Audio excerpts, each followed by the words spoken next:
suis le frère Michel Morel, j'appartiens à la province de l'Ermitage.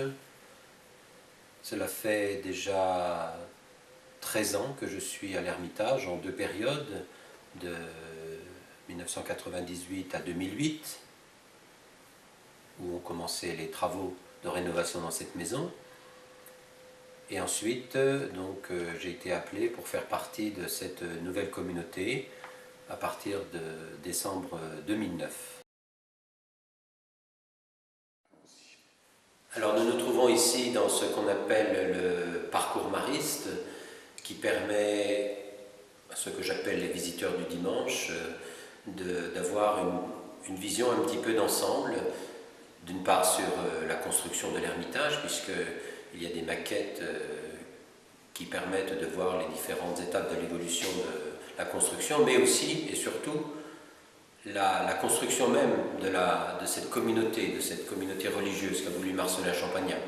Donc ça permet d'avoir une idée un petit peu globale sur le projet qu'a voulu Marcellin Champagnat hier et puis aussi aujourd'hui. Et nous sommes ici dans cette salle qui souligne les trois dimensions de toute vie religieuse, et ce sont la spiritualité, la vie communautaire et puis aussi la mission. Alors à l'Ermitage, nous recevons divers groupes. Bien sûr, le premier objectif, c'est d'accueillir les frères et les laïcs travaillant avec les frères maristes dans les œuvres d'éducation.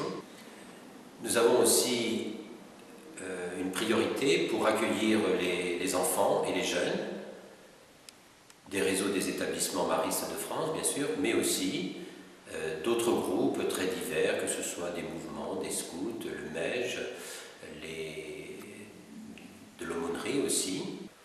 Ensuite, nous avons beaucoup de groupes, disons de l'Église diocésaine, des mouvements, par exemple Fondatio, nous avons aussi des équipes Notre-Dame, nous avons un certain nombre de groupes qui viennent. Alors ici nous sommes dans l'oratoire de la communauté.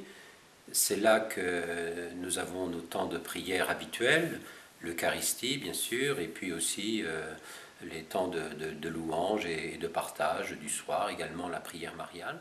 Alors ce qui a été nouveau pour moi, c'est déjà l'appartenance à une communauté internationale et mixte.